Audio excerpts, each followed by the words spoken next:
of my head. You may joggle my memory when you talk about something else, but what other question? Does what you said about the Memphis City school system mean that you do not see what we now call the Norris Todd bill as successfully dealing with that situation? That's a step in the right direction in that we do have a plan as to where we go with that. So I was in favor of that bill because we hadn't have passed that bill, we would kind of be in limbo right now since Tuesday. So if that's what it comes down to, that's what we do. But personally, and I'm just one vote in the state Senate, but obviously I'm Lieutenant Governor, I'd like to see us go even further than that and set up some school, take over the school systems down there of certain schools and see if we can't turn that around. Under the State Achievement School District? The State Achievement School Districts. Of course, in '93, when BEP was passed, we had the authority as a legislative body to take over school system here in the state, or take over schools for that matter, but we've never done it. Mostly because there was not it was just a skeleton, but we had no meat on the bones of how that's done. And now with the State Achievement School Districts that we established last year in the special session, then we now have a mechanism to do that, and I hope we take advantage of that in this situation. Is that the extent of what you're talking about? What you seem to be talking about, Governor Ramsey, is lots of feather bedding and inefficiencies. Are there other things that you'd like to see done down here?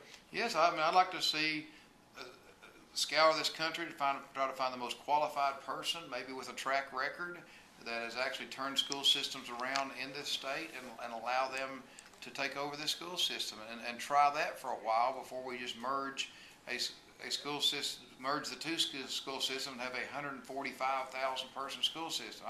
I don't think that's the answer, but we'll have a little time now with the Mark Norris bill to be able to examine what are all the options, and so that's where we need to be going on this. We may end up just by merging those two school systems. I personally think that'll be a major mistake. Do you foresee additional legislation in this session of the I don't know if we will or not. We got a little time now, so probably not. That'd be my opinion. We'd probably study this through the fall, and we come back next year to decide on something about that. But you know, this is about all these bills, and our whole goals and all this education is to make sure that we have a quality teacher in every classroom.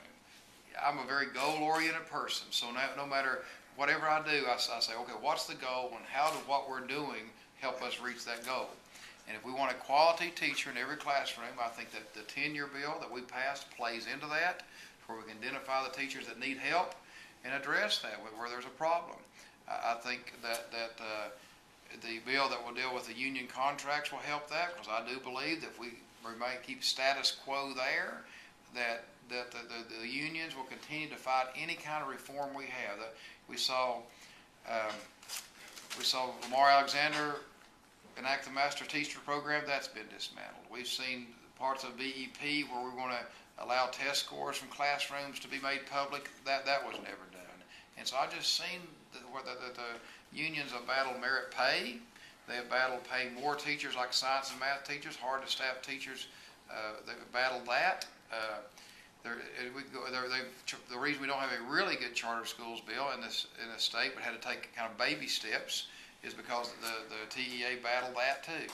And so I think if we want this education reform and we want a good teacher in every classroom, then as long as the unions are there to be a filter between the teachers and the administration, that's not going to happen. The unions exist to promote mediocrity. They don't exist to support excellence.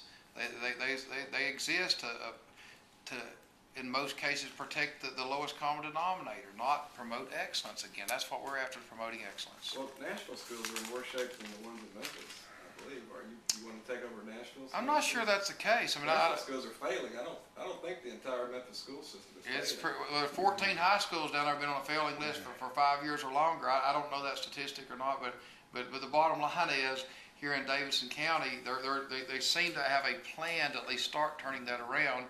Memphis City School Systems voted to go out of the school business, so I think this opportunity is here. Then that's an excellent way of proving that this can be done better. And if we look at the system from top to bottom, and we can start in Memphis, and if that works, then we may move to Davidson County. But I think Davidson County seems to be at least making an effort to turn things around.